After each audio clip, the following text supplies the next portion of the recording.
जाता जी। जो बात आप कह रहे हैं वोरा जी, ये बहुत ही चिंता का विषय है, क्योंकि पहलगाम की घटना में जो 4 आतंकवादी इन्वॉल्व थे, वो अब तक पकड़े नहीं गए हैं। और अगर ऐसे समय में, जिस वक्त हम पर इस प्रकार का प्रहार किया गया था जिससे पूरी दुनिया त्रस्त रही है, और अमेरिका ने भी इसे बहुत बुरी तरह से झेला है, और दुनिया का हर देश इस मुद्दे पर आतंकवादियों के खिलाफ, आतंकवाद को संरक्षण देने वालों के खिलाफ खड़ा है, उस समय हमारे साथ कोई नहीं खड़ा है। इसका मतलब क्या है कि हमारी विदेश नीति फेल नहीं हुई है, हमारी विदेश नीति ध्वस्त कर दी गई है। और अगर आप बात करें कि इस समय ब्रिक्स में, बताइए ना, ब्रिक्स में रूस और चाइना थे क्या? अगर रूस और चाइना वहां नहीं गए तो प्रधानमंत्री नरेंद्र मोदी जी का वहां जाने का क्या फायदा हुआ? या तो वहां जाते और चाइना जो है वो उनको मोबिलाइज करते पाकिस्तान के खिलाफ, रूस का अपने साथ अपने आप उनको लाने की कोशिश होती, तभी तो हमारे लिए कोई फायदा होता। वहां पे बोलना और उसकी जरूरत उनको शायद नहीं लगती, क्योंकि आपने बिल्कुल सही कहा कि डोनाल्ड ट्रंप का तो नाम लेने में मोदी जी डर रहे हैं। भाई ऐसा क्यों? लेकिन आपने देखा है, जिस वक्त देश में इतनी सारी स्थितियां उत्पन्न हो रखी हैं, उस वक्त ये घूमने निकले हुए हैं, ये दौरे कर रहे हैं। लेकिन साइकोलॉजिकली अगर आप देखेंगे तो इसमें एक गहरी बात और नजर आती है। आप अगर इनका पूरा करियर देखें, अमित शाह जी संभाला करते थे और ये इधर उधर के काम करा करते थे। ये कहा करते थे कि मैं तो बस फाइलें देखता नहीं, साइन कर देता हूं और अधिकारियों को उनका काम करने देता हूं। यानी कि ये अपनी जिम्मेदारी से आज भाग रहे हैं, और ये वो कर रहे हैं जिसमें इनको एक एस्केप रूट मिला हुआ है।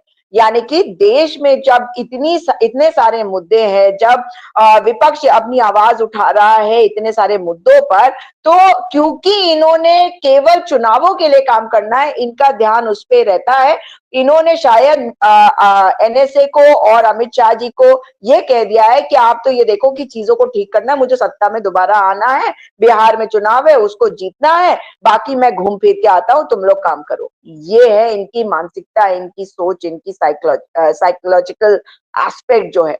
लेकिन अगर डोनाल्ड ट्रंप ने बार बार पाकिस्तान को बेहतर और हमें कम करा, या हमें उनके बराबर भी करके खड़ा किया, लेकिन विरोध कभी नहीं किया, जबकि उन्होंने खुद उसामा बिन लादेन को जाके वहां मारा था, तो कहीं ना कहीं हम आइसोलेट हो रहे हैं। इतने सारे देश वहां मौजूद हैं। इन सभी समिट्स की अगर हम बात कर लें, तो जो जो देश है उनमें से क्या किसी ने भी हमारे लिए कुछ बोला? अब तक नहीं बोला। आप चाहे एससीओ की बात कर लीजिए, क्वाड की बात कर लीजिए, या अभी चल रहे जो ब्रिक्स का समिट है उसकी बात कर लीजिए, लेकिन आप कहीं पे भी चले जाएंगे तो आज मोदी जी कमजोर नजर आ रहे हैं और हमारे देश को कमजोर दिखा रहे हैं। और ये बात सच है। शायद अभी मेरे एक साथी ने बोला, पैनलिस्ट ने, कि क्या हमारे पास प्रूफ नहीं है?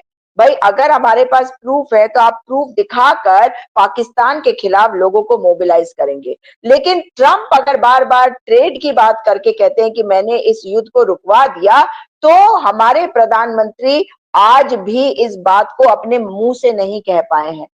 अगर उन्होंने कहा है तो गोलमोल करके कहा है, जिसको उनके प्रवक्ताओं ने, उनके मंत्रियों ने ये कहकर दिखा दिया कि जी उन्होंने ये बात बड़े कड़े शब्दों में अमेरिका को संदेश दिया। आपको याद होगा, मैं बात कर रही हूँ जब ट्रंप का फोन आया था सो कॉल, जिसमें 35 मिनट उन्होंने बात करी थी, मगर ये नहीं बताया कि 35 मिनट में वो जो ट्रांसलेटर होगा उसका भी तो कुछ समय गया होगा ना। तो 35 मिनट के कॉन्वर्सेशन में किसने क्या बोला, ये हमें आज तक नहीं पता।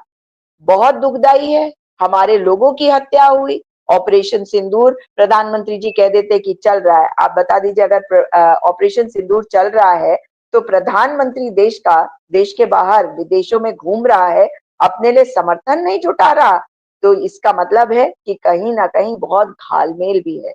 जी।